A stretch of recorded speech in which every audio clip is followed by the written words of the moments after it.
Always a pleasure to welcome in our friend Jon Goyens, the former QMJHL head coach. And Jon, today I wanted to zero in on the Toronto Maple Leafs with you. It's been a really impressive start to the season for Craig Berube and company. They have the second best goals against per 60 at 5-on-5 in the NHL this season. And a lot of the attention has understandably gone towards Anthony Stolarz. So when you look at the way the Leafs are preventing goals against so far this season, is it all goaltending, or is there something Berube is doing differently in terms of that system? Well, when assigned this topic for this week, it was really a focus around the coach, the Berube style of play. And I'll go back to 2019 when he took over. They won a cup, and in the cup finals, or in the playoffs, pardon me, their special teams were 12th and 12th. What they were able to do is just play heavy hockey, straight line hockey. Offensive zone was simple. And as a coach, you get different players with different teams, and you got to tweak certain things. But in my circle of coaches, I know him quite well. He wants straight line hockey. He wants aggressive outside dots, right? And he wants everybody to buy in. And this group in Toronto are on their third coach. So to play the run and gun and outscore your problems is not going to work anymore. And it always comes to a head in the playoffs where they're not able to get over that hump. And I feel that he has convinced them to give up something, which is some of their scoring. Their scoring is down. Their power plays below Montreal Canadiens, for crying out loud, right? Like, I was in the building for the game last night, and I thought Laine's one-timers were going to come out my head and my son's head because of where we were positioned. But at the end of the day, there's no excuse that their power play should be below Montreal's. But at the end of the day, you're 32 games in. They were told you got to give up something so that we can get over that hump. And that's what we're seeing. We're seeing a total buy-in from everyone. And it has to start with your best players, reloading, getting above. They are reducing the number of odd man rushes against. They are reducing the number of chances against off the rush. That is not just left up to the D, but what we'll see here in the clips, you're going to see certain exchanges where when they want to be aggressive, defensemen outside dots, they need to be supported inside. If they're not supported yet, they'll hold dots and allow the forwards to be aggressive outside dots. And the clips clearly identify their full commitment to team defense. So let's roll these clips. So right here, they get back, reload in a 1-2-2. He's got support, Simon Benoit. He's able to front him. 5 guys in the pick right away. Boom. 1-2-2, simple. 1-2-2. Watch, the D don't have support. It will be an odd man rush if they step up. They buy a little bit of time. McCabe does a great job of surfing. Boom. See how quickly 5 guys get below the tops of circles. Tag up regroups. You got to sprint to close the blue. There's no room. There's no space. So watch. Aggressive chip. Philip Myers smacks you right in the mouth. And now watch how quickly. 5 guys. That's Pacioretty coming down for the puck. Chip to the weak side. Boom. You're out. Off a change. 5 guys quickly in the pick. Force you to relinquish the puck. Seal the first post. Watch how deep 5 guys are. They're not cheating. They're not hoping, right? They get back. Watch this. 5 guys. Not a red jersey in sight. And watch one more time when it goes low to high. Now they go kind of a man-to-man. Everybody's clearly identified. There is no hoping. There is no cheating. Watch here. D can't be aggressive outside dots. If they do, they give an odd man rush. Holmberg, aggressive. 5 guys. Pick against 2, 3 Detroit Red Wings. And watch, as the play develops, watch the support valve here in the slot. By being in that shot lane, you are also taking away any seam passes in the D zone, and you're going to see it play out again. D's hold dots. They buy time for the forwards. Watch the work of McCabe here on the post. He wants to seal the first post right here. And instead of chasing, he's going to come right back around and watch 5 guys in the pick, safety valve in the slot, nothing's getting through, and everybody's getting boxed out early. Everybody's buying into this. Everybody's reloading. Everybody's doing their job on the defensive side of the puck.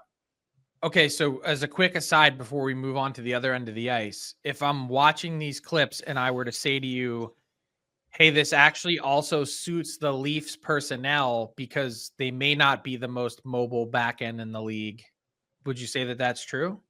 100%, because now you allow your defensemen to make certain reads because they are fully supported majority of the time. So if they want to step out and be aggressive, we've seen a ton of coaches want to be aggressive outside dots. And what do we see? Odd man rush, on man rush, on man rush, breakaway, breakaway, breakaway. But when you're supported like this, when you're supported to go back to get pucks, you're not getting smoked into the glass. And you could just bump pucks into space and a forward's going to be there to support you.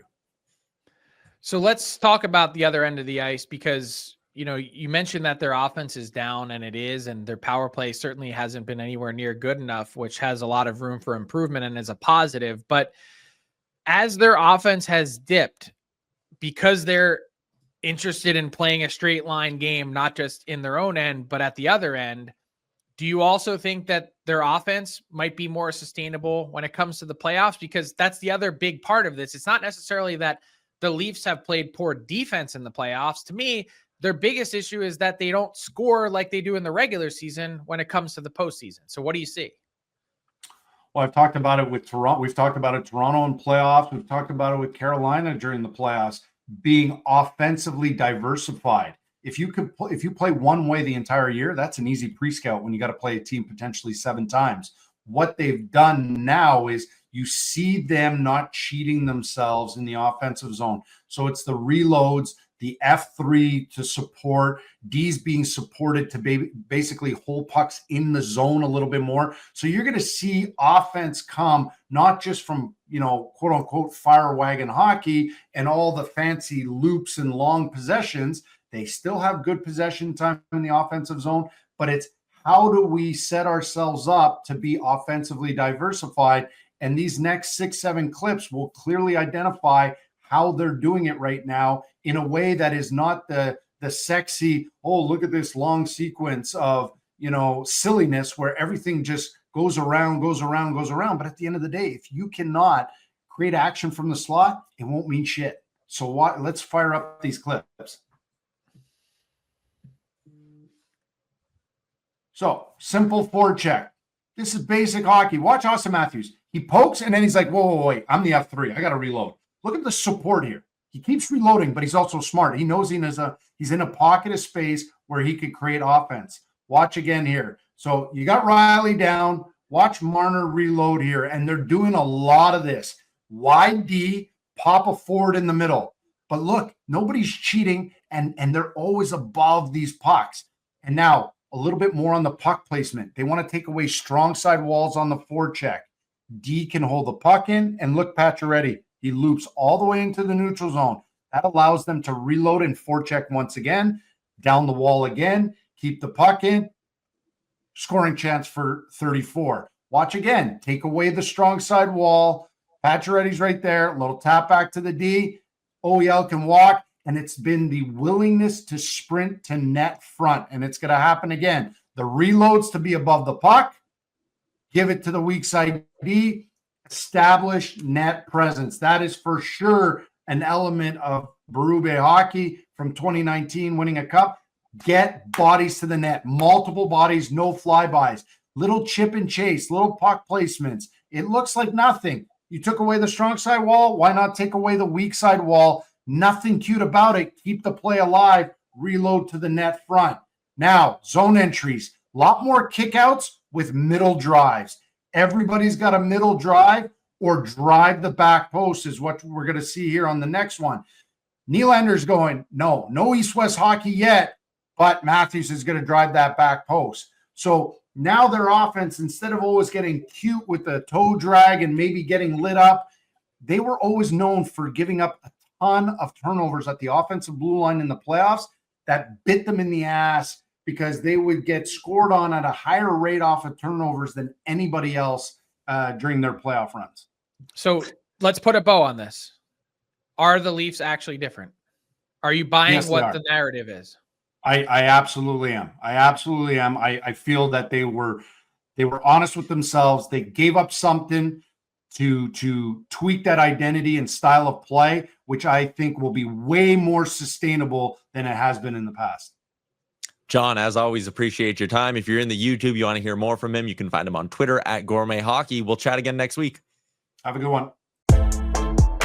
What's up, hockey fans? If you enjoyed that video, then you need to be hitting the subscribe button right here at Daily Faceoff. Exclusive interviews and analysis from our hockey insider Frank Seravalli, fantasy updates from Brock Sagan, and a daily live show at noon Eastern, Monday through Friday. You don't want to miss any of the fantastic content, so hit that subscribe button.